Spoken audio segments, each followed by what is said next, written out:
차트에 대해서 설명해 드리고, 그 다음에 두 번째는 역동성과의 관계에 대해서.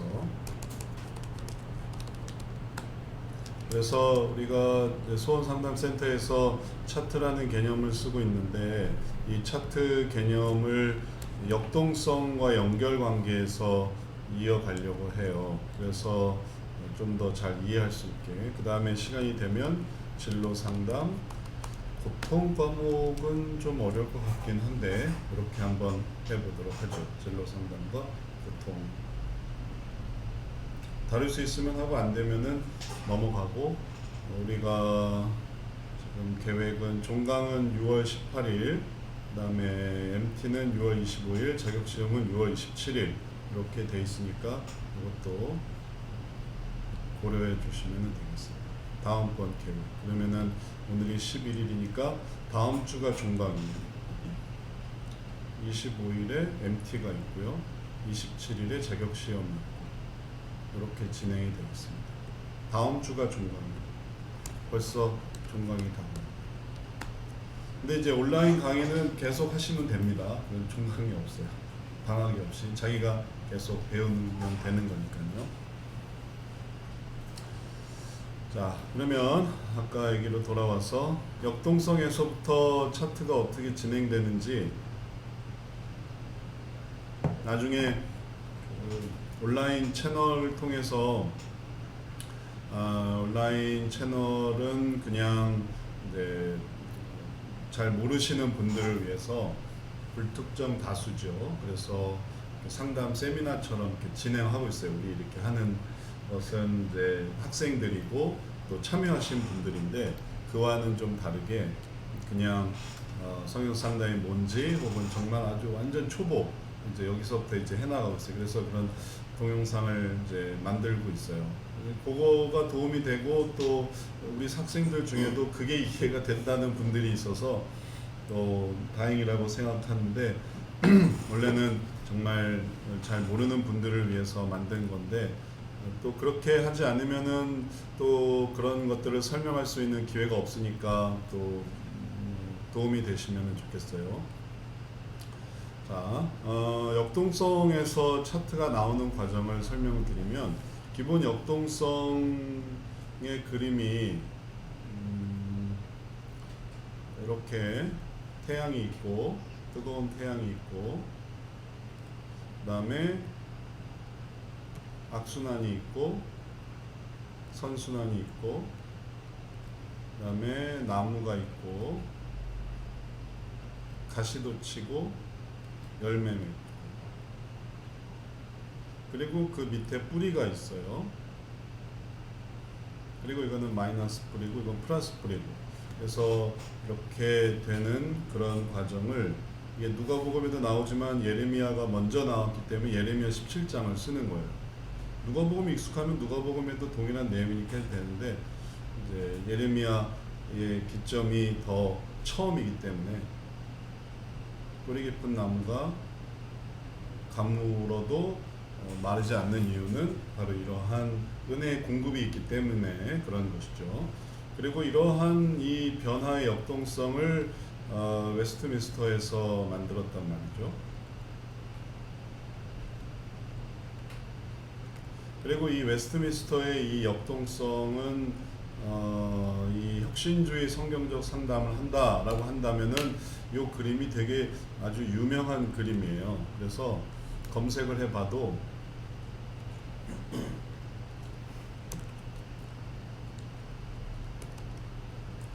CCF 다이나믹스로 해서 하면은 그림이 다 이 그림이 나와요. 여기 이것도 그렇고, 또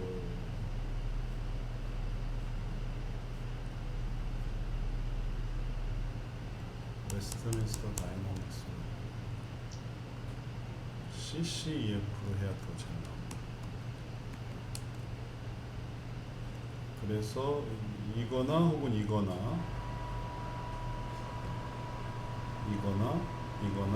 그러면 관련 그림 보면은 이렇게 해서 뭐 이렇게 하여튼 유형별로 다양한 그런 그림들을 만들어냈죠. 이건 또 새로운 그림인데, 찰나로.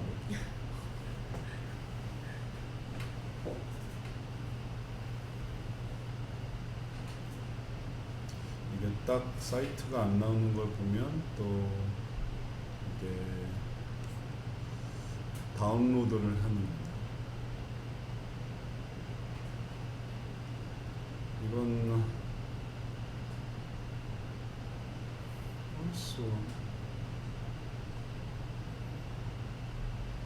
어디 웨일즈 리더십 포럼이네. Equip Christian Soul Care Network Training Anxiety라는 거에 세팅으로 이제 역동성을 인용을 했네. CCF를 해서. 그래서 this diagram is a publication of Christian Counseling Education Foundation 해서 모든 권리는 CCEF에 있다 이렇게 돼 있는 거예요. 그래서 그만큼 이 인터넷에 검색해봐도 이 역동성 그림은 다양한 버전으로 이렇게 해서 CCF, 웨스트민스터 왜냐하면 거기서 이런 개념을 만들었거든요. 그리고 이런 것들을 배웠고 성경에 있지만 이걸 이렇게 조직화한 거는 웨스트민스터가 처음이고 그걸 한 사람이 이분이에요. 이걸 만든 사람 데이빗 폴리스입니다. 이걸 만들었어요. 그래서 그때부터 이제 변화에 대해서 좀 더 이제 구체적인 얘기를 하기 시작한 거죠. 그리고 이제 요걸 이제 적용해 보려고 하는데 이제 상담에서 이제 다양한 시도들이 있었어요. 이걸 그림으로 보여주기도 하고 또 강의에 쓰기도 하고 뭐 다양하게 했는데 이제 요걸 가지고 요걸 아예 상담에도 좀 적용시켜 보자. 그리고 상담에서 어떤 과정 전체를 볼 때도 이걸 개념으로 나눠서 여기부터 여기까지를 1단계 과정 1로 하자. 그 다음에 여기서부터 여기까지를 과정 2로 하자. 과정 3으로 하고 과정 4로 하자. 이렇게 단계별로 나눠서 상담을 진행하자. 이렇게 이제 했던 거는 이제 저고 제가 이제 이걸 해서 이제 논문을 썼던 거고요. 그 다음에 이걸 하면서 요 그림과 같은 거를 좀 더 요 그림은 이제 이론을 보여주는 거니까 이론을 보여주는 거 말고 요걸 좀 더 다양하게 보여주는 게 뭐가 있을까 하면서 이제 궁리를 하기 시작했어요. 그래서 여기에도 보면 요 악순환이 이렇게 나타나는 건데 지금 이 악순환이 이렇게 나타났잖아요. 이렇게 나타난 거를 그럼 이걸 좀 형상화해서 이거를 이렇게 해가지고 이렇게 해서 뭘 만들어 보면 어떨까? 그래서 이제 이런 걸 만든 거죠. 원을 만들. 그리고 이제 각각의 도형들을 이렇게 만들게 된 거예요. 그래서 결국은 이걸 이렇게 유형화하는 그런 것들을 만든 거죠. 그래서 처음에는 원을 만들고 그 다음에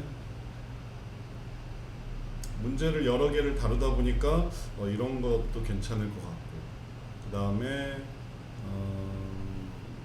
이런 것도 좀 괜찮을 것 같고 그래서 여기서 이제 파생해서 이렇게 만든 거예요. 이렇게 만들고 또 새로운 주제가 나오는데 여기에 해당이 안 돼요. 그러면 이런 주제는 또 어떻게 만들까 해서 또 만들면서 6개를 만들게 된 거예요. 그게 이제 문제진단법에 나오는 내용이죠. 문제진단법에 나오는 게 아주 초기 버전이에요. 그렇게 해서 이제 시작된 거죠. 그런 다음에 요거를 이제 확장해서 이거를 그럼 영역을 설명할 필요가 있는 거예요. 청소년 상담을 하다 보니까 그 아이들이 말하는 그 분야, 그 아이들이 말하는 그런 어떤 문제의 유형을 설명하는 거는 이걸로 했는데 그걸 말하는 그 분야 자체, 학교라는 분야, 뭐 가정이라는 분야, 그런 분야 자체에 대한 이해가 필요하고 그런 이해를 하기 위해서 또 도형이 필요한 거예요. 그러면 이제 또 도형을 만들어내려면은 복잡해지니까 그러면은 그냥 있는 도형을 써서 그 속에 의미를 담아보자 해가지고 이 도형을 여기다 또 적용하게 돼요. 그 다음에 일로 넘어와서 이제 감정과 그다음에 욕구를 다룰 때도 이 감정을 표현하는 뭔가 시각적인 자료가 있으면 좋겠다 해서 그런 자료를 고민하다가 역시 이것도 이걸 또 똑같이 적용하되 그걸 이 속에서 좀 만들어 보자 해가지고 또 적용하고 또 그걸 그대로 이렇게 확장하고 그러면서 이제 결국에는 전체에 적용을 하게 됩니다. 그래서 오늘날 보여주는 그런 형식들이 만들게 된 거죠. 지난번 만들었던 차트를 좀 보여드릴게요.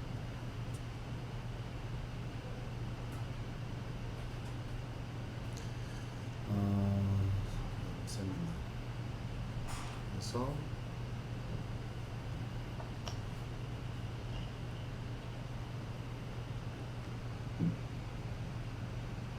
총신대 특강에서 프로그램입니다.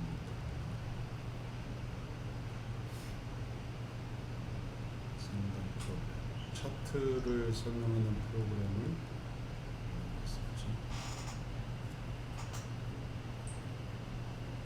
하나만 열어볼게요.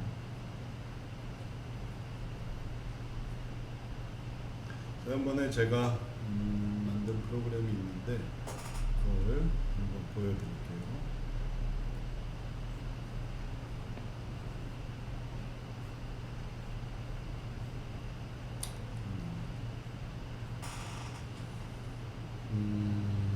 유튜브에서 했던 것도 아니고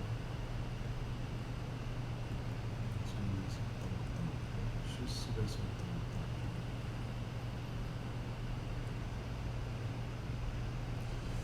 아니고 그걸 지금 찾고 있는데 이걸 조금 이따 그러면은 찾게 되면 그때 다시 말씀드릴게요. 여하튼 그거는 좀 이따가 찾아서 말씀을 드려보고 그 다음에 이제 아까 이제 원래대로 돌아와서 이제 이렇게 해가지고 이제 전체적인 그런 유형들을 그림으로 그리게 되었다 해서 그 그림들이 이제 최종적으로 이제 여러 개가 형성이 되게 되었어요. 그래서 만들어지게 된 그림의 최종적인 버전을 생각을 해보면 만들어진 그림은 이렇게 볼 수 있겠어요.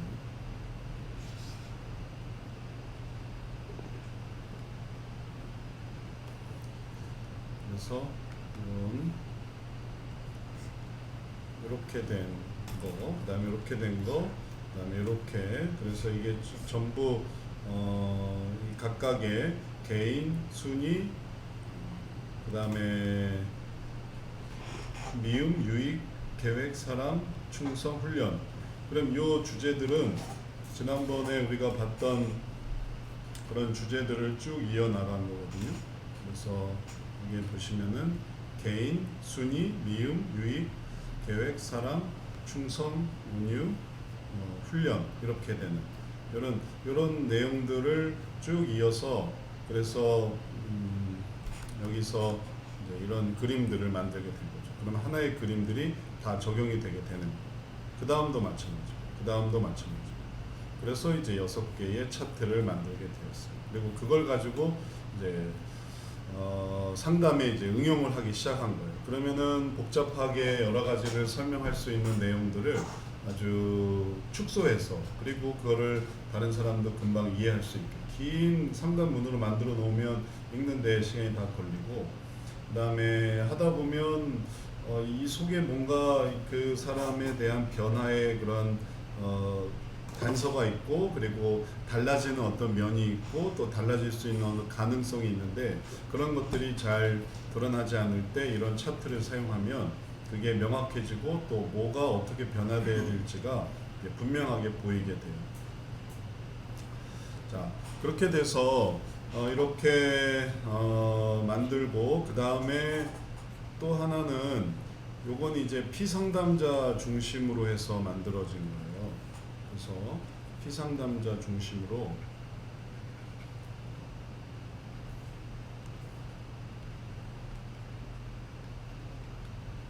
피상담자의 변화를 보여주는 거죠. 다시 말해서 이 이 그림에서 보여주는 요건 다 피상담자를 보여주는, 피상담자의 상황, 피상담자의 악순환, 피상담자의 감정, 그의 욕구, 그가 만난 은혜, 이건 전부 다 피상담자 중심의 변화를 보여주고 있어요. 다 이런 라인들이 똑같이 다. 그런데 이제 하다 보니까 상담자가 뭘 했고, 그 다음에 상담자의 기법은 뭐였고, 해줬던 말은 뭐였고, 뭘 어떻게 해줘야 이런 변화가 일어날 수 있고, 이런 부분에 대한 이제 정리가 필요하더라고요. 그거를 지금까지는 어떻게 했냐면은 동일한 모델을 썼어요. 그래서 요걸 그대로 상담자가 쓴 것도 역시 동일하게. 그래서 적용적 해석도, 관점적 해석, 이런 것들은 이제 성경 연구법에서 배우죠. 결국은 이런 내용들이 그의 어떤 순위 문제를 다루는 어떤 방법이 되고, 그리고 또 그의 뭐 합의 문제를 다루는 그런 방법이 되고, 뭐 개념적으로 뭐 이게 전부는 아니지만 그런 식으로 다 이렇게 이어지는 것들이었어요. 그렇게 전부 다 이어지고 또 움직이고 그렇게 해서 나아가는 것들이었는데, 이게 다 동일하다 보니까, 처음에 이제 동일하게 썼고, 동일하다 보니까 어떤 게 생기냐면은 피상담자에 해당하는 건지 상담자에 해당하는 건지 이게 헷갈리게 된 거예요. 그래서 그 다음 단계로 만든 게 피상담자 상담자의 모습을 바꾸게 되었어요. 그래서 이제 나타난 게 이제 요번에 새로 만들게 된 새로운 차트예요.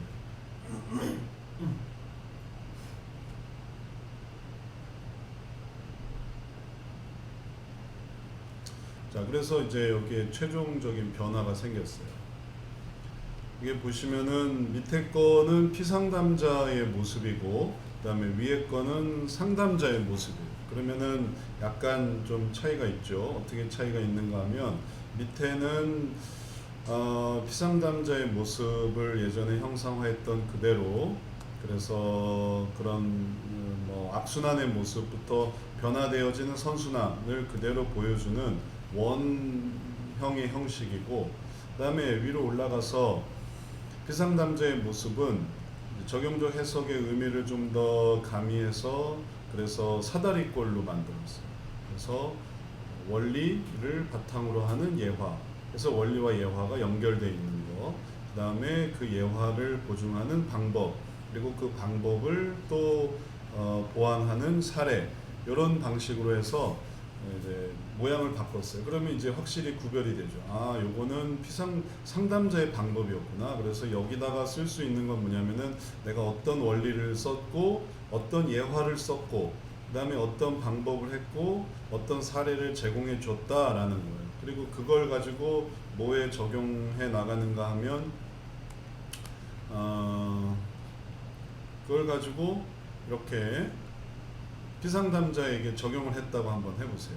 그러면은 피상담자가 여기를 통해서 하나님의 어떠한 분지를 알게 되고, 그리고 또 그걸 통해서 자기의 어떤 타인에 대한 어떤 책임을 알게 되고, 그리고 내가 발전을 위해서 뭘 하게 됐고, 그 다음에 내가 여가생을 어떻게 하게 되었다라고 한다면은 이 내용이 이제 좋은 자료가 되는 거예요. 이렇게 적용하니까 무슨 얘기가 이게 적용이 됐구나.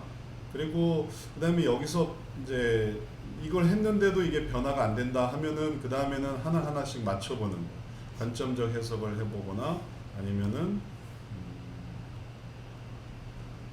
관점적 해석을 해보거나, 아니면은 도덕적인 해석을 해보거나, 아니면은 극본적인 해석을 해보거나, 그래서 가능한 건 분석적 해석, 통찰적 해석까지. 그러면 전부 6개의 방식을 이 문제의 해결에 다 적용해 볼 수 있는 거예요. 그러니까 할 게 많은 거죠. 아, 다음에 뭘 해봐야겠다 해서 다음 상담 계획도 세워볼 수 있고, 그런 상담 계획을 통해서 결국은 이 유형의 문제를 바꿔나가기 위한 상담자의 노력을 이렇게 해야 되겠구나라는 것들을 만들어낼 수가 있겠어요. 그리고 그런 것들을 구별해서 이건 피상담자의 변화고, 이거는 상담자가 갖게 된 기술 혹은 뭐 지혜 혹은 좋은 말들, 이거는 누구에게 먹혔는데 누구한테는 안 먹히지는 않을 것 같다, 또 누군가에게 또 먹힐 것 같다, 활용될 수 있을 것 같다라고 생각되면서 그런 부분들을 적용해 나가면은 이제 이런 부분들에 대해서 다음번에도 또 할 수 있는 그런 많은 지혜들이 생기겠죠. 이런 유형들을 처음에 가르쳐 줘도 또 어떻게 기록하는지를 가르쳐 줘도 사용하지 않으면 그때그때 또 잊어버리고 또 막 이제 잘 모르게 되고 익숙치 않게 되고, 그러니까 그걸 계속 사용할 수 있도록 차트에서 이렇게 설명해 주는 거예요. 자, 이런 것들이 이제 차트에 지금 이제 발전되어져 가고 있는 과정입니다. 자, 이렇게 일단은 설명을 해드리겠고요. 지금까지 설명한 데에서 질문을 한번 받아보죠. 그러면 여기 요거 하나만 더 말씀드리면, 그럼 요럴 때의 이런 변화는 뭐에 해당하냐면은 이 주변부에 있어서는 피상담자의 변화고, 여기가 이제 상담자 위치를 여기다 정해야 되겠어요. 상담자. 그래서 상담자가 각각 대응을 하는 거죠. 이렇게 대응을 하고, 이렇게 대응을 하고, 이렇게 대응을 하고, 그리고 이렇게 해서 이끌고 나가는 거예요. 그래서 그의 역할이 결국은 이 피상담자를 이렇게 변화시킨다. 근데 이제 피상담자는 원형으로 했기 때문에 상담자는 유형을 좀 바꿔서 각각의 여러 각진 도형으로, 원형과는 좀 구별된 도형으로 해서 이렇게 표시를 해놨어요. 그래서 이제 이런 일들을 할 수 있다. 그리고 여기에는 해석도 들어가고, 그 다음에 세션도 여기다 넣고, 그 다음에 적용한 은혜도 여기다 넣고, 그래서 그 사람이 그걸 가지고 깨달았을 때 말해준 거랑 받아들이는 거랑 구별을 할 수 있게, 뭐는 피상담자의 말이고 뭐는 상담자의 말이고, 그렇게 할 수 있게 이렇게 구별을 해놨어요. 자, 되게 어려운 말을 그냥 막 쏟아부었는데 어느 정도 이해가 됐는지 모르겠네요. 자, 이해도를 한번 체크해 보면 제가 또 뭘 설명해야 될지 알 수 있을 것 같아요. 자, 이거에 대해서 어떻게 생각하시는지 한번 얘기를 들어볼게요. 자, 지금까지 설명한 거에 대한 각자의 반응을 한번 얘기를 해주세요. 손중천 입사님 어떻게, 뭐 다 이해하리라고는 생각 못하겠고. 저 역동상 그림 그릴 때는 지금 역동상 공부를 하고 있어가지고요. 네. 저 그림은 이해를 했는데 근데 이제 차트 넘어가는 순간 이제 네. 멘붕이 나서 그때부터 어려워지는군요. 네, 전혀 지금 모르는 내용이니까요, 차트는. 네. 지금 역동성에 대한 부분은 제가 지금 지금 6강까지 강의를 들어서 네. 이제 저 그림은 제가 이해를 했는데 이제 뭐 넘어가면서부터는 이제 상담을 해본 적도 없고 그러니까 그래도 그 의도는 이해가 되시죠? 네. 초기에 뭐 사람들이 그런 시도를 많이 했어요. 차트가 아니라 역동성 그림을 놓고 막 상담을 하는 거예요. 그런 시도까지 했다. 근데 이제 그게 안 먹히기 시작하면서 역동성 그림의 한계를 느낀 거죠. 이해는 좋은데, 그러니까 말하자면 뭐 엄마 아빠랑 막 싸우고 있는 걸 얘기하는데 역동성을 가지고 막 이렇게 하는 게 너무 실감이 안 나는 거예요. 난 지금 막 너무 엄마 아빠 때문에 괴롭고, 혹은 내가 게임 중독으로 막 하는데 그걸 이제 이론에다가 이제 붙이는 얘기가 돼버린 거예요. 그러니까 우리가 통합주의에서 항상 이제 뭐랄까 좀 거리감을 두고, 또 그런 거에서 우리가 그러지 말아야 된다라고 견제했던 것들이 다 뭐였냐면 이론에다가 사람을 맞추는 거였는데, 그게 똑같이 이루어지게 된 거예요. 어느새 하다 보니까 성경적 상담 이론에 사람의 그 환경을 이렇게 갖다 맞추고 있는 CCEF 역동성이라는 과목에 이 사람의 문제를 갖다가 막 집어넣고 있었던 거예요. 그러니까는 하다 보니까 이게 안 되겠구나 한 거죠. 벌써 피상담자가 반응이 별로 안 좋으니까 내가 왜 그걸 배워야 되는데요? 이렇게 돼버린 거예요. 내가 역동성 왜 배워야 되는데, 이건 역동성 그림이에요. 그러니까 이 사람의 상황을 좀 더 잘 설명해주고, 그 속에 내가 있네요. 맞아요 할 수 있는 그런 공감대를 끌어낼 그 뭔가가 필요하게 되는 거죠. 그래서 역동성 그림의 한계가 있다는 거, 그리고 그래서 차트를 만들게 되는 거. 그래서 여기서는 뭘 만들기가 어려운데 이걸 이렇게 해가지고 차트로 넘어가서 차트에 당신의 예를 들어서 뭐 엄마 아빠랑 싸우고 있다라고 한다면은 이제 요걸 원래는 이제 이런 식으로 그림 그렸는데 이제 요거는 이제 상담자 모델이 됐고 피상담자 모델을 이렇게 단순화 시켰거든요. 그래서 이렇게 해서 지금 당신이 엄마와 뭐 이렇게 이런 관계다. 여기서 지금 갈등이 있다. 요 갈등을 해결해야 된다 하니까 너무 이제 시각적으로 이해가 확 드는 거예요. 아 그러네. 엄마와 바로 이런 부분에서 지금 전선이 이제 이루어지고 있네. 여기서 싸우고 있네. 아니면은 뭐 이렇게 선악에 대해서도 이것도 이전에 있었던 모델이 이런 거였는데 더 초기 모델은 옛날 그 교재에는 이렇게 나와 있어요. 이렇게. 처음에 이렇게 했다가 이걸 이렇게 바꾼 거예요. 그리고 피상담자 모델을 이제 원형으로 동일하면서 이제 이렇게 선을 그은 거예요. 어차피 어느 수준에 있는가 하는 건 똑같은 거니까. 핵심은 이 단계가 나뉘는 거라서 이제 나중에 요거는 2학기에서 배우시고 2학기에서 그걸 배우신 분도 있겠지만 이게 이렇게 나중에 바뀐다라는 거를 알고 계셔야 되겠어요. 그리고 이제 이렇게 바뀌는 거예요. 그러면 이제 당신은 여기 있고 뭐 예를 들어서 아빠 엄마는 여기 있다 하니까 이게 딱 얘기가 되는 거예요. 아 그러네요 하면서 뭔가 이제 새로운 그림이 그려지는 거죠. 그러니 이게 이전에 했던 이걸 가지고 그러니까 백날 이게 악순환이에요 하는 것보다 훨씬 더 잘 보이게 됩니다. 그래서 하다 보면 되게 설득력이 있게 돼요. 그리고 뭔가 피상남자를 집중할 수 있게 하는 거. 같이 그림을 그려가면서 하는 거 재밌어. 그래서 가르쳐 주려고 하는 거. 이해가 되죠? 역동성을 왜 그림을 쓸 수 없는지. 또 다른 분, 네. 선생님 그 도형 다시 네. 새로 만드신 도형. 새로 만든 도형. 네. 지금 이제 피상담자용이랑 상담자용이 같이 있잖아요. 네. 그냥 이렇게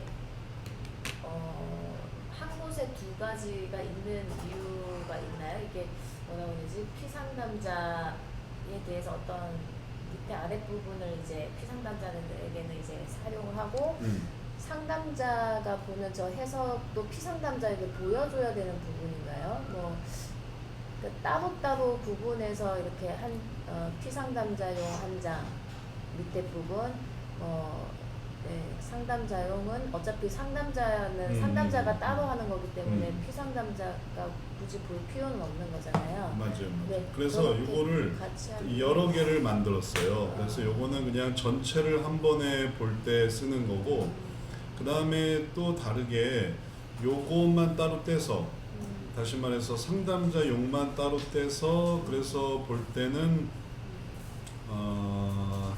C-C 차트를 써요. C-C 차트. 그래서 C-C 차트를 보여드릴게요. 그러면은 이제 요것만 따로 떼놓는 거예요. C-C는.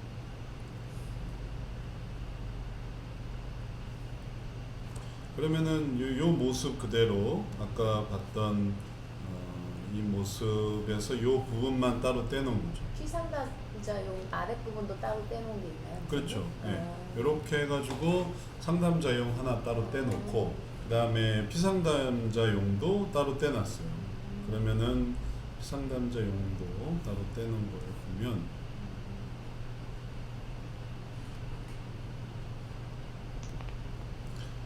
그게 C-D예요. 차트 C-D. 그러면서 이제 좀 복잡해지기 시작하는 거죠. 그러면 이제 차트를 이제 여러 개를 보고 하나는 요거는 이제 피상담자에게 보여주는 용이고 그 다음에 요거는 상담자가 자기가 한 걸 정리하는 그걸 분리하는 예전에는 막 다 갖다 그냥 붙였단 말이에요. 하나에. 목사님 그 다음 질문은요. 그러면 네. 상담자가 저기에다가 체크를 하잖아요. 목사님 네. 저 도형 네. 위에 해석 요거 말고 피상담자. 네, 피상담자용. 뭐 첫째 시간에 뭐 만약에 이제 예를 들어서 관점적 해석을 내가 적용을 해보려고 했는데 뭐 저 관점적 해석은 지금 총 4가지가 있잖아요. 사탄까지 해서. 네. 근데 실질적으로 좀 해보려고 했는데 다 하면야 좋은데 자신하고 타인까지만 뭐 설명이 되었다. 뭐 하나님 사탄까지 시간이 뭐 또 없었을 수도 있고 뭐 피상담자가 이해를 못했을 수도 있고 하여튼 1과 2만 뭐 자신과 타인만 했다라면 그냥 1과 2만 상담자가 뭘 했는지 적으면 되는 건가요? 그렇죠. 공란으로 해놓고요. 네. 혹은 또 그게 네. 세션이었다고 한다면은 네. 세션 내용을 여기다 이제 정리해 놓는 거예요. 근데 요거는 전부 상담자 중심으로 진행이 된 거고, 그 다음에 피상담자용으로 그래서 이 사람이 어떤 변화가 있었는가, 지금까지 말한 거는 하나의 계획이었던 거고, 이런 계획에 의해서 이 사람이 그럼 내가 어떻게 하겠어요? 내가 이제 앞으로 이걸 이렇게 능력을 의지하겠어요, 희락을 붙들겠어요, 뭐 온유하겠어요 하면은 이거는 피상담자용입니다. 적는 거. 그러면은 요걸 요렇게 쓰니까 요걸 요렇게 하니까 요게 이런 식으로 바뀌었구나. 그러면은 그 관계가 보여지게 되고, 그리고 그 관계를 보게 되니까 요 2가지 사이를 왔다 갔다 하는 게 개념적으로 이제 이렇게 연결이 되는 거예요. 그래서 요게 효과가 있었구나. 그래서 다음번 상담이나 아니면은 요거는 요게 좋을 것 같은데 라는 그런 어떤 통찰을 더 잘 이렇게 깨닫게 하는 거죠. 차트를 통해서. 안 그러면 상담문을 다 이게 읽어보고 다 분석을 해야 되는데, 그러면은 이제 그런 개념에서 바꾸려고 하는 그런 개념에서. 그게 이제 어차피 이렇게 차트를 만들어 놓으면 이미 구성이 된 거고, 구성이 된 걸 기반으로 해서 발전시켜 나가는 거기 때문에 하는 게 더 쉬운 거죠. 대충 어느 정도 만들어 놓은 거니까. 여기다가 아무리 적는다 하더라도 상담문처럼 적을 수는 없어요. 대화를 다 적을 수는 없어요. 근데 대화의 핵심을 여기다가 내가 이렇게 해줬고 그 사람은 이러한 변화를 이루었다. 그러면은 요게 되게 의미가 있는 방법이었구나 하고 기억하고 있다가 다음번 상담에서 또 이렇게 할 수 있는 거죠. 지금 아직은 제가 이 차트 기존의 목사님이 만들어 놓으신 그 차트에 이 도형을 뭐 저희가 긍휼을 뭐 설명한다든지 덕행, 교제, 뭐 우애 뭐 이런 적용을 자유자재로 활용하기가 못했어요. 어렵다는 거죠. 네. 뭐 저뿐만 아니라 제가 다른 선생님들에게도 물어보면 다들 모르신다. 그러니까 저희가 대부분 적용하는 거는 2번째 단계 때 유형 때는 아주 잘 되는 부분인데 요거를 이렇게 다른 단계까지 그래서 적용시키기가 이 도형을 좀 사용하는 법이 이제 목사님이 내년에 교과목으로 이렇게 또 해주신다고 하니까 기대가 되고, 저희가 그런 부분이 전혀 이제 자유롭게 활용이 되지 않다 보니까 그리고 배워본 적도 없고, 목사님은 가끔씩 이렇게 딱딱 이렇게 해주셨는데 저희가 좀 또 통찰력이 또 부족하고 떨어지다 보니까 이게 무슨 말인지도 잘 모르겠고 좀 구체적으로 어떤 각 단어에 대해서 이렇게 적용할 수 있다라는 것들은 좀 빨리 배우고 싶네요. 그래서 갈 길이 먼 거예요. 네, 지금 좀 부담도 되고 이 도형을 보면서 좀 새로 오신 분들은 더 이제 그런 그러니까 이제 하겠지만, 바닥에서부터 이제 이렇게 되는 걸 하려고 하니까 네. 너무 길이 먼데, 그래도 목사님이 이제 또 이제 천천히 알려주신다니까 천천히 또 해보자 이렇게 하는 거죠. 뭐 그렇게 하게 됐을 때의 어떤 결실은 너무너무 커요. 네네. 그런데 그런 결실을 위해서 어떻게 가야 되느냐 한다면은 이제 차곡차곡 가는 수밖에 없는 거죠. 여하튼 그런 어떤 방향성이 있고 그런 수준이 있다. 그래서 그걸 이제 해본다. 뭐 말하자면 비유를 들자면 그런 거예요. 이제 세계에서 제일 높은 산이 있다. 에베레스트 산이 있다. 그리고 그 에베레스트 산을 한번 가보고 싶다 하기 위해서 지금 이제 뭐 남한산을 오르고 북한산을 오르고 이제 열심히 연습을 하는 거죠. 그리고 우리나라에도 또 많은 산이 있습니다. 그걸 위해서 열심히 연습을 하고 그 다음에 때가 됐을 때 이제 네팔의 어떤 에베레스트 산을 등정한다 이제 이런 개념이고 그래서 그런 거를 이렇게 항상 하다 보면은 이렇게 발전이 될 수 있겠어요. 그리고 초기보다는 또 중간 혹은 또 나중에 오신 분들이 좀 더 시행착오를 줄여가는 과정이 있으니까 그렇다고 늦게 하는 게 또 다 좋은 것만은 아니고 그러니까 이게 뭐라고 말할 수 없는 그런 면이 있어요. 발전은 되는데 그러니까 예를 들면 뭐 전자기기가 발전을 하잖아요. 뭐 아이폰도 이렇게 발전을 했단 말이에요. 근데 초기 모델은 그런 기능이 없단 말이죠. 그렇다고 그러면 다음번에 또 새로운 기기가 나올 거니 나는 그때까지 아무것도 안 쓰고 있어야지 라고 할 수도 없는 거예요. 근데 또 쓰다 보면 또 쓰는 게 있어야 그 다음에 또 발전이 되는 게 있는 거예요. 그래서 그런 어떤 기술의 발전과 함께 그냥 그때그때 할 수 있는 거를 배워나가면서 하는 게 제일 좋은 분야인 것 같아요. 그리고 그런 것들이 그러면 우리만 있는 거냐 하면 그런 게 또 아닌 거예요. 왜냐하면 모든 분야에서 또 재교육이 있고 또 뭐 학회가 있고 또 새로 나온 정보들이 있고 그걸 또 잘 받아들이면서 기술이 발전하고 또 요령이 더 늘어나는 법이니까 우리는 이제 이런 과정 속에서 이제 그걸 한다 이렇게 말할 수 있겠어요. 또 다른 지금 이제 차트에 관해서 이제 어느 정도 뭐 전부는 아니지만 어느 정도 설명을 드렸는데 또 궁금하신 거 있으면 말씀해 주세요. 네. 목사님, 네. 그 새로 만드신 피상담자를 위한 차트는 네. 그러면 처음에 그 문제를 인식할 때 당신의 문제가 어느 유형에 속한다고 생각하십니까? 할 때에는 아직 문제가 해결되지 않은 상태잖아요. 네. 네. 지금 해결되지 않은 상태를 보여주면서 네. 그 내담자가 자기의 상황을 차트를 보면서 이해를 하는 것인데 네. 지금 새로 만드신 도형은 그 문제가 해결이 되고 선순환으로 돌아왔을 때 어떤 상태로 변화가 되었나를 위주로 기록을 하는 것처럼 지금 제가 이해되는데 아니에요. 그런 게 이게 아니에요. 아닌가요? 그런 게 아니고 이 차트는 처음부터 끝까지 다 쓸 수 있는 거예요. 그 차트의 변화를 경험해 나가는 거죠.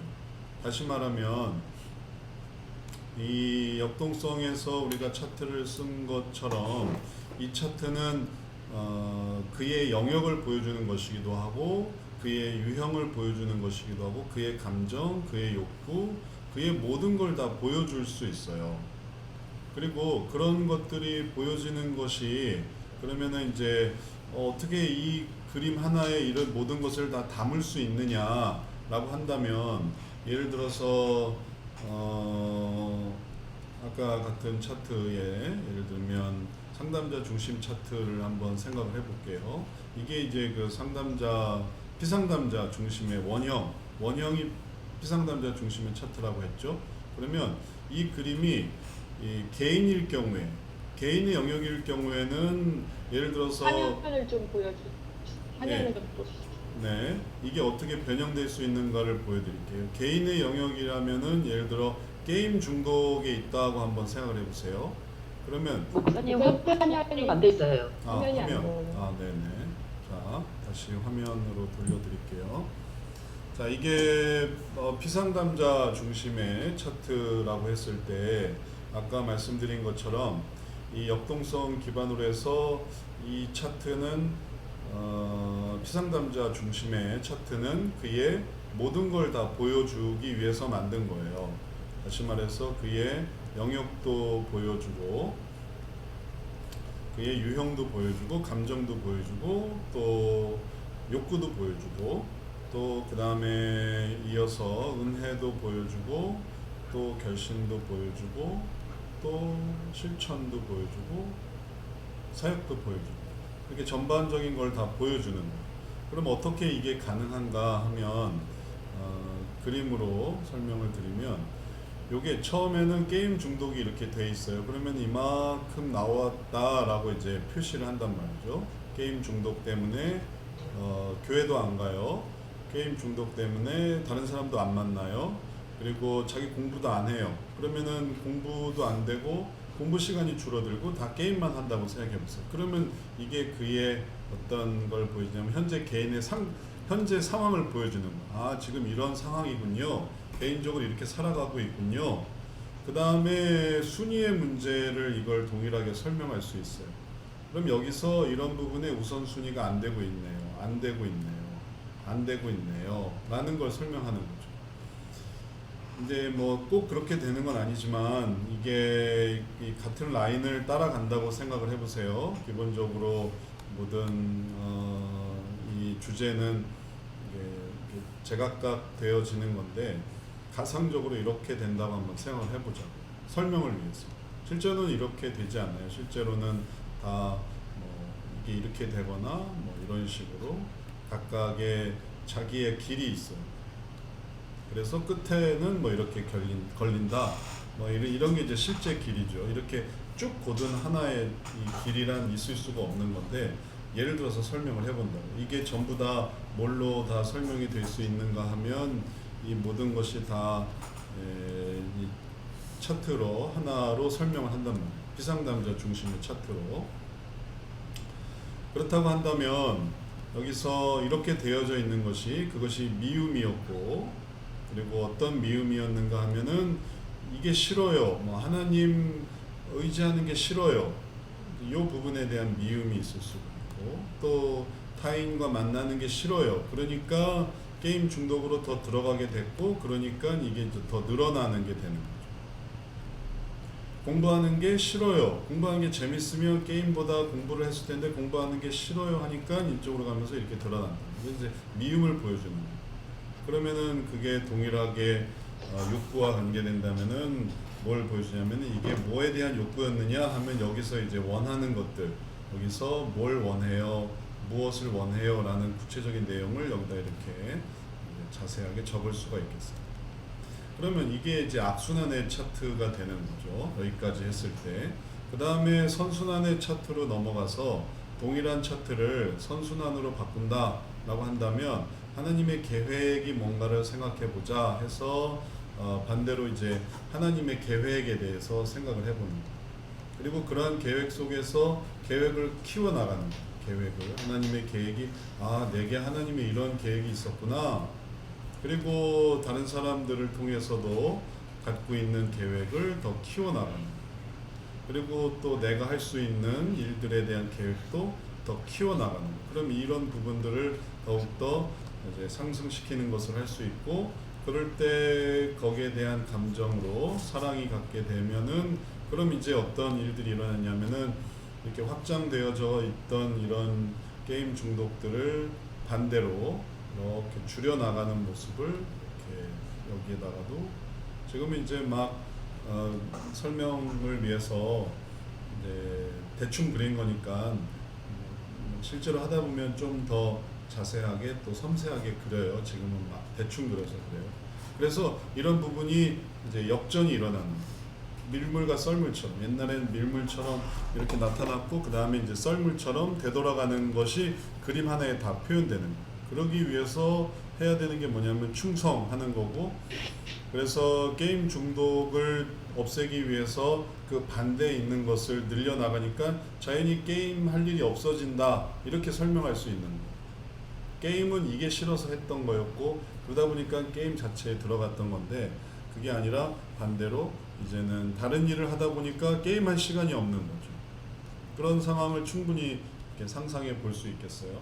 그러면은 이렇게 그림을 그려서 마지막에 훈련된 삶으로까지 오게 되면 이 그림 하나에 악순환과 선순환을 다 담을 수가 있는 거예요. 예를 들자면 그런 식이에요.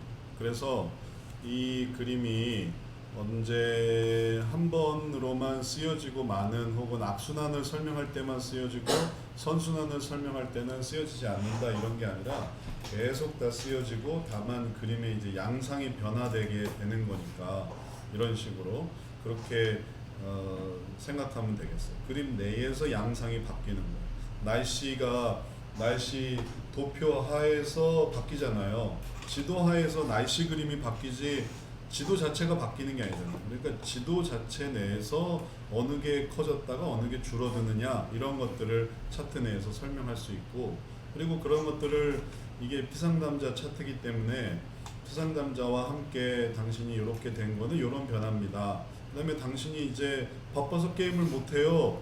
아 그러면 이건 좋은 변화입니다 라고 하면 아 그게 정상이군요. 제가 공부하느라 게임을 못해요. 사람들과 약속을 지키느라 게임을 못해요. 또 하나님께 예배 드리느라 게임을 못해요. 아 이게 정상이군요 하면은 자기 모습을 이제 정확히 볼 수 있는 거죠. 이렇게 보는 것이 이전에 이 역동성 그림으로 그 모든 걸 설명하려는 것보다 훨씬 더 설득력이 있다는 거예요. 아까 제가 말씀드린 것처럼 역동성 그림으로 게임 중독을 설명하려고 하면 가능은 하지만 게임 중독을 이 안에다 우그러뜨려야 돼요. 그러나 그러지 않고 이제 이렇게 차트를 쓰면은 이 속에 역동성의 의미도 들어가고 그러면서 이 속에 자기 자신의 모습이 있으니까 더 집중할 수 있는. 자, 아니 이제 그렇게 이제 2단에서 유형을 정하고 유형이 이게 잘못된 부분을 목표로 이렇게 순위를 정해가는 게 목표다라 해서 선순환의 목표를 잡고 그렇게는 했었는데요. 네. 조금 새로 만드신 부분이 좀 전에 그 합의 유형에서 예를 들자면 합의 유형에서 동그라미 이제 이전에는 동그라미 3개가 이렇게 겹쳐서 가장 그 가운데 부분을 목표로 그거를 찾아보자. 네네, 그게 이렇게 뭘까 했었죠. 이렇게 방향을 했었는데 그 네. 밑에 있는 거 같은 경우 네, 네. 피팅납 조금 내리시면 그거의 경우는 그러면 그거는 이후에 선순환의 그 합의가 된 상태 도형의 설명인가 뭐 순간 이제 그런 생각이 들어서 원리는 똑같아요. 위에 거로는 네네.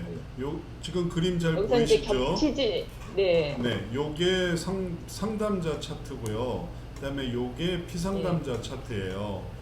원리는 똑같아요. 그러면 이거 네, 그래요. 왜냐면 예를 들어 이제 이전 위에 거 상담자의 차트로 그 사람에게 두 개의 원은 겹치는 부분인데 하나는 자신이 뭐 겹치는 부분이 없다라든가 이렇게 상태를 원의 그 상태를 따라서 본인의 상황을 잘 설명하니까 좀 이해가 쉽더라고요. 그래서 이게 원이 최대한 3개가 겹쳐져서 가장 겹쳐지는 부분을 진로를 찾자. 그게 목표다 이렇게 하면 이해가 앞으로의 목표와 방향성도 찾을 수가 있는데 네, 순간 요 밑에 내리시면 이미 이제 3칸으로 나눠져 있어서 네네. 예를 들자면 합의 같은 경우 이런 도형은 어떻게 그러면 피상담자에게 설명을 해야 될까 네. 의문이 좀 들었어요. 네, 요걸 설명하는 요령은 원리는 동일하니까 이전에 상담자 차트, 그러니까 지금은 상담자 차트가 됐죠. 그런데 이제 이전 합의 모형에서는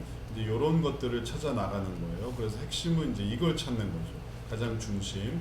그러면 이렇게 바뀌게 되면 이게 이런 식으로 변형이 돼요. 이걸 찾아가는 거예요. 좀 더 합의되는 게 뭘까? 그래서 가장 핵심 3개가 만나는 점을 찾는 거예요. 어떤 점이 맞는 것일까? 그러니까 여기서부터 시작하는 거죠. 이런 식으로. 여기까지는 됐는데 좀 더 진행되는, 그래서 이 정도로 구분하셔서 이해하시면 되겠습니다. 여기까지는 이제 문제가 되는 거고 여기서부터는 이제 받아들여지는 거예요. 그래서 이 부분이 여기가 해당되는 거고요. 그 다음에 요 핵심 만나는 부분이 바로 요 부분이 해당이 되는 거예요. 그래서 예전 차트 형식과는 조금 구분이 좀 되는데 요걸 이렇게 하면서 피상담자에게 있는 변화를 더 명료하게 하려고 하는 거니까 여기는 그대로 나와 있어요. 상담자는 이걸 좀 더 잘 구분하기 위해서 피상담자의 변화는 여기다가 이런 식으로 써서, 그래서 지금은 뭐 어떻게 변하고 있다, 그리고 또 앞으로는 어떤 식으로 변할 어떤 예상을 하고 있다라는 걸로 개념을 갖고, 그래서 이제 점차 이게 다가가는 과정으로 이제 기록하시면 되겠어요. 그러니까는 이쪽에다가 이제 처음부터 적지 마시고 처음에는 이런 부분에 초점을 둬서 여기에다가 현재는 뭐 이런 상태에 있다. 그리고 그런 상태에서 지금 조금 더 나아가니까 이제 이렇게까지 이제 발전이 됐다. 그러면은 그러니까 요 선에서 더 다가가는 게 발전이 되어가는 과정으로 표현하면 되겠어요. 여기까지 오면은 완성이고. 저는 타인과 기존의 자신의- 상담자 차트는 세 개의 원이 겹치기를 원하는 게 목표잖아요. 네, 공통 부분. 근데 지금 피상담자의 원은 밖에서 안으로 들어가면서 그렇죠. 진로를 합의를 하는 건가요? 네, 개념이? 네. 요 부분 그래서 맨 끝에서부터 시작하면 되겠어요. 요 부분에서의 갈등 그걸 이제 여기까지 이르게 하기 위한 과정으로 진행하는 거죠.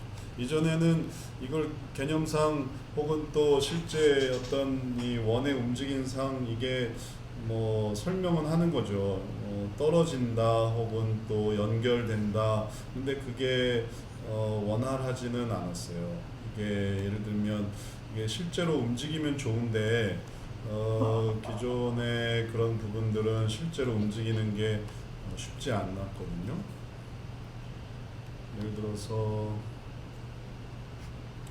실제로 움직일 수 있는 그런 차트를 만들어서 그래서 각각을 움직여 가면서 지금 현재 뭐 이런 상태다 하면은 그걸 잘 보여줄 수 있을 게 움직일 수 있는 그림이 있어서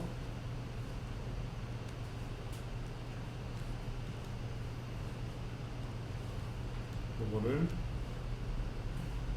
또 움직이고 또 움직이고 하면 좋은데 세 개로 나눠서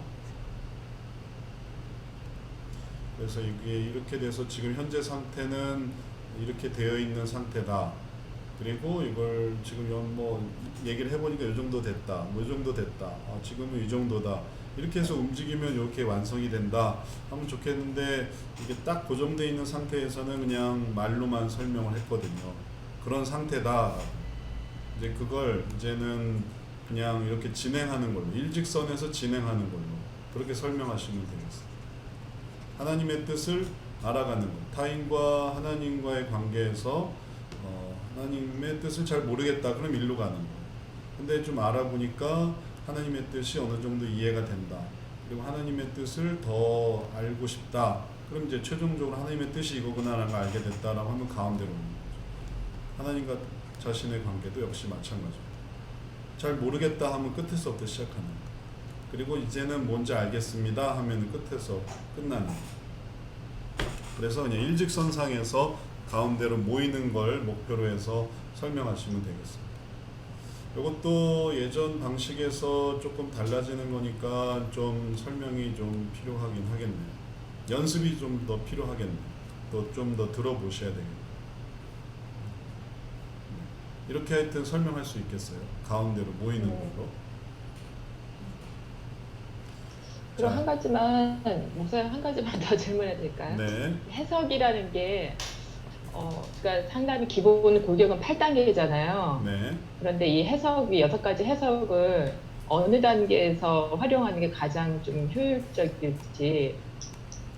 네. 이제 그런 네, 것들을 한 학대마다 좀 네, 그런 것들을 우리가 이제 고민하고 있어요. 이런 해석들을 단계에서 그다음에 그런 단계 중에서 어떤 게 제일 적절할지.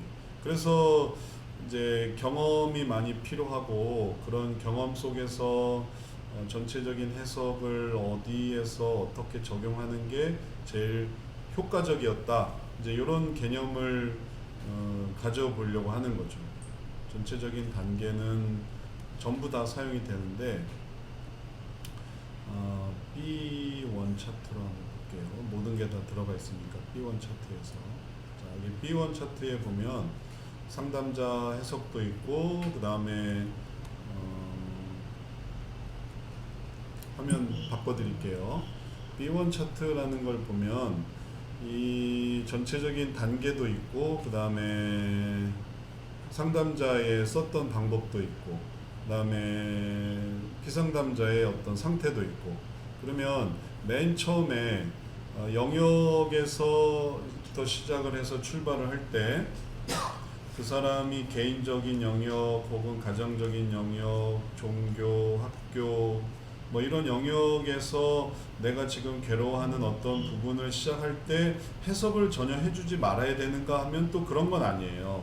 왜냐하면 초기 상담에서 어떤 식으로든지 방향성을 제시해 주는 게 필요하거든요. 그래서 이런 게 왜 필요하냐, 우리가 종종 그 상담문을 작성을 할 때 언제 그런 것들을 쓰냐 하면 이제 인터넷 상담이란 말이죠. 인터넷 상담이고 또 처음에 이제 하는 고민이에요. 근데 쓰는 방식이 뭐냐면 적용적 해석을 해줘요. 인터넷 상담에서, 네이버에서. 그리고 뭐 극본적으로 상담해줘요. 그러면 가장 처음부터 쓴 거잖아요. 그걸 보고 좋아서 상담을 받으러 오는 경우도 있단 말이죠. 유네스도 선교사님이 오늘은 못 오셨는데, 유네스 선교사님 사례에 보면 상담자가 유네스 선교사님이 써줬던 글을 보고 되게 감명을 받아서 상담을 받으러 왔어요. 그러면 처음 해줬던 해석이 의미가 있었던 거예요. 그런데 상담이 시작이 된 다음에 해석을 안 해준다? 그러면 말이 안 되잖아요. 왜냐하면 그 해석 보고 상담을 시작했는데, 근데 1회기에도 다음 상담 해석을 해줘야 되고 2회기에도 끊임없이 스피커를 해줘야만 하는 거지. 1, 2회기에는 뭐 네이버 상담을 보고 들어왔어도 1, 2회기에는 문제가 잘 이해가 안 됐으니까 어떤 해석도 해주지 말아야 된다, 이런 건 아닌 거예요. 사실은 매번 해석을 해줘야 돼요.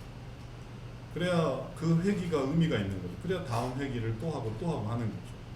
근데 해석을 안 해줘 버리면 그냥 오늘 여기까지 듣고 다음 주에 또 이어서 듣자 해버리면 그 사람은 아주 허무한 거예요. 난 말만 했네, 이분은 듣기만 했네. 그러면은 잘한 건가 하면 그건 잘한 게 아니에요. 그래서 해석은 항상 해주셔야 돼요. 처음부터 끝까지 매번. 하지만 이제 그런 해석이 똑같은 얘기를 계속 해줘서는 이제 한계가 있으니까 이제 그래서 이걸 구분한 거예요. 내가 했던 해석, 처음엔 적용적 해석으로 좋은 예화를 들려줬고, 그 다음에 두 번째는 관점적 해석으로 다른 사람의 관점을 보여줬고, 그 다음에 또 도덕적 해석으로 선이 뭔지를 보여줬고, 극본적 해석으로 이게 어떻게 결말이 될지를 보여줬고, 분석적 해석으로 더 큰 걸 볼 수 있게 해줬고, 그 다음에 통찰적 해석으로 이해되게 해줬다. 그러면 그 다음에 또 상담을 받고 싶어 하는 거예요. 그러면 이제 그게 반복이 되는 거예요. 그래야 1회기가 10회기 되고 10회기가 20회기 되고 그러면서 삶이 이렇게 변화되는 거니까 내가 뭘 해줬는가가 중요해요. 그럼 저희가 유형은 한 가지로 정하잖아요. 주제가 하나면. 네. 그러면 유형의 도형은 하나로 정하되 해석을 할 때는 이 6가지를 그때그때마다 다 해석을 해줄 수 있다는 말씀일까요? 그런 거죠. 다 해당이 되는 거죠. 지금까지는 이게 다 뭉뚱그려져서 무슨 해석을 어떻게 했는지를 이제 구체적으로 나타내지 못했는데, 그걸 이번 차트를 만들면서 이제 그걸 더 뽑아냈다는 거예요. 그래서 무슨 해석을 어떻게 해줬는지를 자각할 수 있게. 그러면 이제 그게 이제 왜냐하면 이제 상담을 할 때 문제가 이제 계속 드러나는데 저희가 가장 중요한 유형을 하나를 잡잖아요, 2단계에서. 근데 그 얘기를 하다 보면 또 다른 문제가 생기는데 그걸 또 다른 유형의 문제거든요. 또 그걸 또 얘기 듣다 보면 또 다른 유형의 문제가 있고 여러 가지 유형이 다 조금씩 골고루 있어서 그래도 제일 문제가 되는 유형, 중요한 유형을 하나를 잡고 쭉 가는데 근데 회기마다 그 유형과 비슷한 그 해석을 다 해주면은 항상 좀 헷갈리는 부분이 있어서 질문을 드리는 거거든요. 해석을 그렇게 다 해줘도 해석을 해준다는 거는 문제를 이해하는데 많은 도움이 되잖아요. 문제를 이해하고 어떻게 방향을 잡아야 된다는 목표를 찾는데. 근데 유형은 한 가지로 정해서 가되 해석을 여러 가지 해주면 좀 헷갈리지 않을까요? 그 부분에 대해서 뭐 제가 설명을 드릴 수 있지만 다른 분들 얘기도 한번 들어보면 좋을 것 같아요. 이정선 사모님이 얘기를 하셨으면 좋겠는데 이정선 사모님은 꺼져 있네, 마이크가. 그러면은 심정옥 사모님이 한번 얘기할 수 생각이 있겠어요? 조금만 정리 좀. 심정옥 사모님은 좀 생각을 정리하셔야 되겠고, 해서 이명선 사모님은 지금 오미자 집사님 말씀에 어떻게 생각하세요?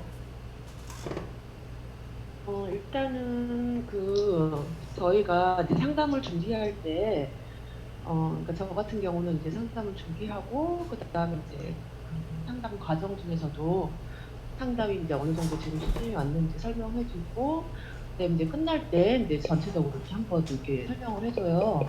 지금 상담이 어떻게 왔는지. 이제 그런 부분에서 이제 1시간 동안 얘기를 하면서 많은 얘기를 하지만은 그거를 좀 이렇게 뭔가 딱 요약해서 이렇게 보여주는 게 되게 좋은 것 같아요. 이 해석법이. 가령 예를 들면 이 회계, 아니 그러니까 어떤 회계에 내가 한 3가지, 뭐 한 4가지 정도의 해석법을 사용하려면은 그 회기 때마다 필요한 해석법이 좀 다르거든요. 근데 저는 그래요. 예. 근데 저는 이제 가장 많이 쓰는 게 통찰적 해석을 가장 많이 봐요. 이제 끝날 때, 그러니까는 지금 우리가 어느 정도 왔는지 이렇게 설명을 해주면, 아, 내가 이렇게 오늘 뭐지 상담을 해왔구나. 얘기를 할 때는 그 대화에 막 집중이 돼갖고 자기가 뭘 했는지 모를 때가 되게 많더라고요. 그런데 이제 딱 끝날 때 이렇게 우리가 상담을 해왔다. 아, 그러면 그 사람도 자기가 뭐가 얻고 가는 게 있고, 그 다음에 이제 일상생활에서도 그 해석을 통해서 그 사람이 더 이렇게 요약해서 가지고 있는 것 같아요.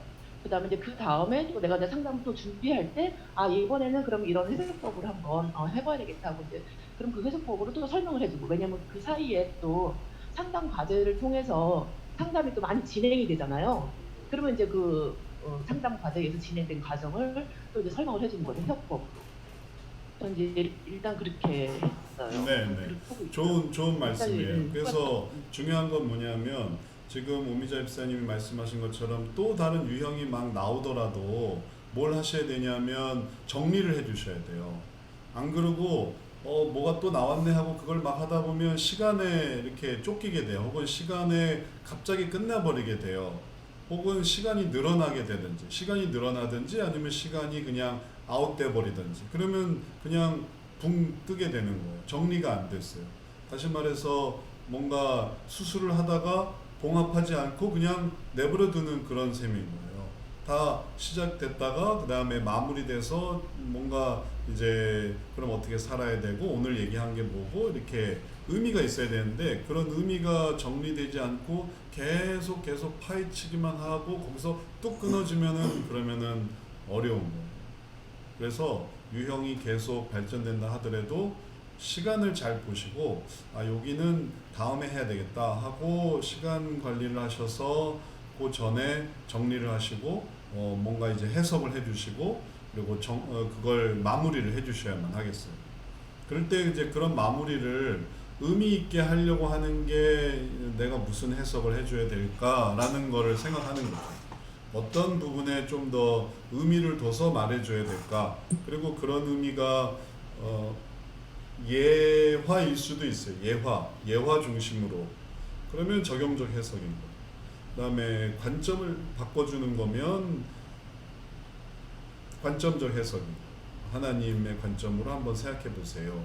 정리하면서 이런 얘기를 해주면 그게 이제 의미가 있는 거고, 그 다음에 도덕적 해석으로 선과 악의 기준을 또 설명할 수도 있는 거고, 하여튼 이 해석법 자체의 그 특징이 있으니까 그 특징을 고려해서 내가 꼭 마지막에는 이렇게 정리를 해줘야겠다, 혹은 내가 했던 것들을 다시 한번 강조해줘야겠다, 정리해주거나 강조해주거나. 정리해준다는 건 뭐냐면 했던 거를 이제 다시 한번 이제 뭔가 체계를 잡아주는 거고, 강조한다는 거는 그걸 다시 한번 얘기를 해주는 거죠. 이런 부분에서 이렇게 하셔야 됩니다 라고 그때 해주는 것이거든요. 그래서 이제는 해석이 아주 중요한 부분이 되겠어요. 이걸 차트를 이렇게 끄집어내면서 우리가 상담에서 이게 이전에 있었던 다 뭉뚱그려진 상태에서의 한계를 봤기 때문에 그런 한계를 고민하다가 이제 도구를 계속 만들고 있는 거거든요. 그리고 그런 도구를 만들면서 또 같이 그런 도구가 이제 예를 들면 그냥 수동 드라이버에서 전동 드라이버라고 하면 더 많은 일을 할 수 있는 것처럼 도구 하나가 좋은 게 생기면 부족한 부분을 다 메꿀 수 있기 때문에 이런 차트를 통해서 이 상담자가 뭘 했는지를 좀 더 정리해 볼 수 있겠어요. 그럼 이해가 되세요? 오미자 집사님? 단계별로 해석을 하는 게 필요하다라는 저는 거예요. 지금 선교사님은 매회마다 해석을 하신다고 하셨는데 해석을 예를 들어서 8회기다 그러면 한 회밖에는 못 하겠더라고요. 그렇게 많이는 못 하겠더라고요. 근데 이렇게 하셨다고 하니까 좀 새로운 걸 느끼고요. 이제 유형에 따라 가장 적절한 해석이 있는 게 아닌가 이런 생각을 했었거든요. 그런데 이제 뭐 때마다 이거 다 활용해서 이렇게 설명해 줄 수 있다고 하시니까 그게 좀 헷갈려서 질문을 드렸던 겁니다. 네. 그러면은 거기에 대해서 다시 한번 정리를 해주면 매회 해석을 하실 수가 있겠어요. 매회 그의 문제를 알면 알수록 혹은 알았을 때에 항상 해석을 해줄 수가 있겠고, 그리고 그런 해석을 생각을 해 보셔서 그런 해석에서 나도 이제 이 중에서 어떻게 가는지, 개인에서 주로 내가 했던 거는 무슨 해석이었는가, 이걸 오미자 입사님이 이걸 좀 보완하시면은 더 원활한 상담을 할 수가 있겠어요. 해석을 자주 해주시면. 그러면은 해석을 안 해줄 때보다 피상담자의 반응이 확 달라지는 걸 느낄 거예요. 매번 같이 맞춰주는. 해석은 그 세션이라고 이제 비중을 이제 저는 세션을 한 번을 회기를 정해서 세션을 하듯이 네. 해석도 하나의 이제 미리 준비를 해서 이때에는 이 문제를 이해하기 위해서 어떤 해석으로 해봐야 되겠다라고 미리 준비가 돼서 그 한 회기를 해석을 하는 걸로 생각을 하고 시간을 많이 두고 많이 생각해 보게 하잖아요. 근데 매 회마다 해석을 하려면 네. 그게 그러면 조금 좀 자유롭게 더 짧게 좀 진행이 돼야 될 것 같은데 해석이라는 게 네. 그런 건가요? 그렇죠. 세션과 해석의 차이는, 세션은 이끌어내는 거예요. 그냥 단순히 내가 이렇게 말해주는 게 아니라, 상담 답변도 그렇잖아요. 상담 답변을 뭐라고 해주셨을 때는 사례 연구에서 상담 답변 해줬을 때는 내가 그냥 그 단계에 맞춰서, 예를 들어서 아빠 갱년기 증상이라고 했을 때에 오미자 집사님이 극본적 해석을 한 거는 비상담자에게 이끈 게 아니에요. 그냥 내가 전해준 거지. 그러니까 이런 내용은 다 해석이에요.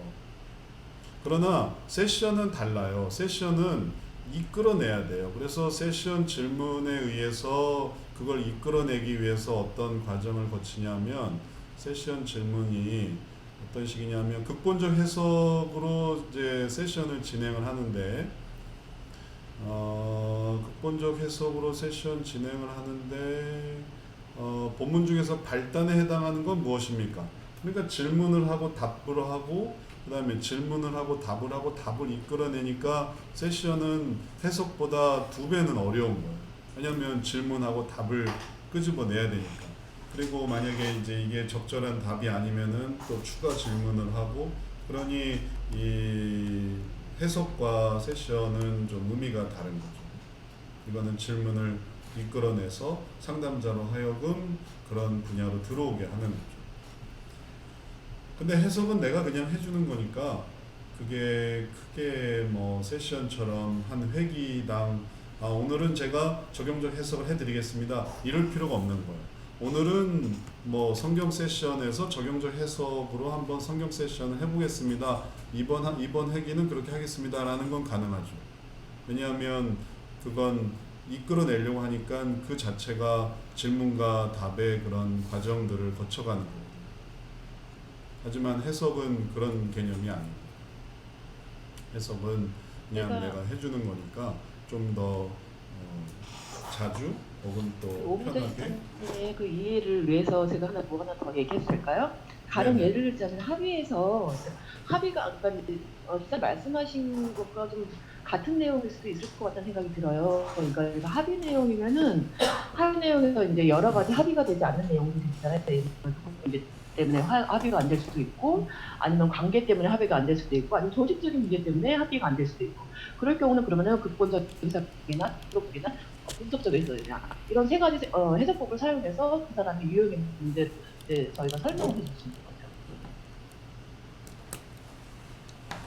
네, 네. 그러면 그러니까 이해가 유형을 되셨어요? 하나로 저희가 쭉 8단계를 잡고 가잖아요. 그러면 거기에 해석을 자유롭게 6가지로 그렇죠. 아무 데나 네. 사용할 필요한 수 대로. 있다. 이제 그런 말씀이시죠? 예, 예. 네, 알겠습니다. 이제 이전에는 아니라 그 유형에 맞는 해석이 필요하고 또 심층의 문제는 주로 통찰적 해석을 하고 이렇게 이제 좀 이 관계가 잘 맞는 해석이 따로 있다고 생각을 했거든요. 그래서 그 그렇지 해석을 않아요. 그렇지 전하는 게 아니라 않습니다. 네, 그렇지 유형에 않아요. 맞는 해석이란 존재하지 않아요. 그거는 좀 잘못 알고 계십니다. 그러니까 예를 들자면 이제 어떤 유형에는 어떤 해석이 좀 많이 잘 이해가 됐더라라는 거죠. 딱 뭐 1대1로 매치가 된다라는 것보다 그 유형에 맞는 해석이 잘 이해가 되는 해석이 있다라는 생각을 했는데 이제 오늘 말씀에는 유형은 하나라도 뭐 수시로 그냥 뭐 적당한 해석을 통해서 얘기를 해주시라는 말씀이신 것 네, 같아요. 네. 그렇게 생각하지 않으셔야 되겠어요. 뭐 어느 유형의 어느 해석이 제일 적절하다 이렇게 생각하지 말고 이럴 때는 이럴 때에 가능한 여러 가지를 생각해 보셔야 되겠어요. 왜냐하면 그 생각이 고착되게 하는 생각이에요. 그리고 또 그 유형만 봐서는 안 되거든요. 전체적으로 그 사람이 어떤 흐름 속에 있었는지를 봐야지. 다시 말해서 이 순위가 개인의 순위냐 아니면은 가정에서의 순위냐 교회에서의 순위냐 학교에서의 순위냐 이게 영역마다 다 다른 순위를 갖기 때문에 순위 문제면 무조건 뭐 적용적 해석이다 이래 버리면은 스스로 고착돼 버려요. 그런 걸 만드시면 안 돼요. 그리고 그 다음에 이런 순위 문제를 해결해 나가는데 중요한 거는 그 다음에 어떤 감정이고 어떤 욕구고 이제 이걸 진행시켜 나가는 건데 안 되면 뭐 안 될 수가 있거든요. 안 되면 얼른 다른 방식을 사용해서 그러면은 다른 해석을 해보자 해가지고 이걸 다음 단계로 넘겨야 되는데 그러지 않고 나는 맞게 했어. 그리고 예를 들어 나는 적용적 해석이 순위에 맞아 라고 해놓고 그게 안 되면 안 되는 거야 라고 포기해 버리면은 안 되거든요. 해석을 막 바꾸더라도 이 사람에게 뭔가 다른 게 좀 더 의미 있을 수 있어 하고서 내 방식을 바꿔야지. 그러지 않고 내 방식은 고정돼 버리고 그 사람이 문제야 라고 해버리면 그러면 상담이 중단돼 버려요.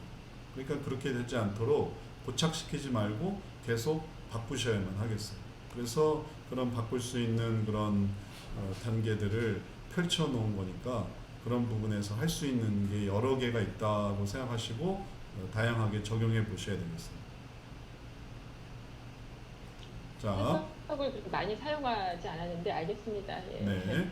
또 이제 우리 첫 번째 시간이 거의 다 가서 송인경 사모님 한 말씀 들어볼게요. 송인경 사모님은 어떻게 듣고 계세요? 지금 조금 어려운 얘기가 막 나왔는데. 네. 먼저 하신 분들 이야기 들으면서 이 부분에 있어서 그 해석법에 대해서는 그러니까 그 내담자, 피상담자에게 맞는 또 해석법이 있다라고 얘기하셨던 게 그거를 좀 기억을 하면서 듣고 있었어요. 네, 네, 네. 네. 그러니까 다양하게 사용할 수 있지만 또 그 피상담자에게 맞는 피상담자가 잘 받아들일 수 있는 해석법 이런 게 있다라고 그 강의 중에 말씀하신 것을 기억하고 있거든요. 네, 그래서 네. 그것도 감안하면서 다양한 적용을 해야겠구나. 네, 그렇게. 네, 아주 좋은 걸 잘 이해하셨어요. 고착되면은 안 돼요. 문제에 고착되면 안 돼요. 이런 유형의 문제는 꼭 이렇게 해석해야 된다. 그렇게 하면 안 돼요.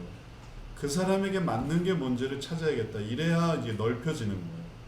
예를 들어서 뭐 야구에서 그러니까 비유를 들자면 야구에서 투수가 우타자한테는 무조건 직구야 이렇게 생각해 버리면은 할 수 있는 게 되게 줄어들어요. 우타자한테는 직구, 뭐 좌타자한테는 커브, 그 다음에 뭐 키 큰 사람은 슬라이더 이래 버리면은 키 크고 좌타자고 우타자인데 뭐 약한 그 부분이 있는데 그걸 모른단 말이에요. 아무개한테는 이게 맞아 이렇게 들어가야 돼요. 아무개한테는 이 사람은 그 유명한 뭐 1번 타자인데 이 사람에게는 슬라이더야 이렇게 가야지 올바르게 공략을 하는 거지. 그의 어떤 그런 체형과 혹은 습관과 이런 것만 다 일률적으로 계산해서 해버리면 나중에 안 먹히면 모르겠다 하고 그냥 공 던지고 내려오는 수밖에 없어요. 그러니까 타자를 연구해야지 유형을 연구하시면 안 돼요. 그래서 무슨 유형은 무슨 해석 이렇게 하시면 안 돼요. 얘기를 들어보니까 이 사람한테는 이런 해석이 맞는 것 같아 이렇게 가셔야 돼요. 그래서 순위 문제도 이 사람한테는 적용적 해석이 좋을 것 같아요. 이 사람한테는 통찰적 해석이 좋은 것 같아요. 사람을 보셔야만 해석도 다양해지고 안 되면 내가 바꾸면 되는 거죠. 바꾸는 거를 뭐 두려워할 필요가 없어요. 그러면서 이것저것 다 해보다가 걸리는 게 있으면 이 사람은 사실은 이게 약했구나. 그래야 변화되는 사람이었구나. 얘를 잘 설명을 해줘야 변화되는 사람이구나. 혹은 뭔가 목표를 딱 줘야만 변화되는 사람이구나. 그런 것들을 이제 잘 해나갈 수 있는 거죠. 자, 오늘 또 차트 얘기하면서 중요한 상담의 과정. 질문 있어요, 목사님. 네네. 질문해도 돼요? 잠깐 쉬었다가 그 질문 네. 질문 잠깐 보관하고 계세요. 보관하고 계시다가 우리 잠깐 쉬고 이거를 좀 끊어야 그래야 이게 뭐 분량이 너무 커지지 않거든요. 자, 그래서 한 5분간 쉬었다가 선교사님 질문부터 시작하도록 하겠습니다. 잠깐만 쉬겠습니다.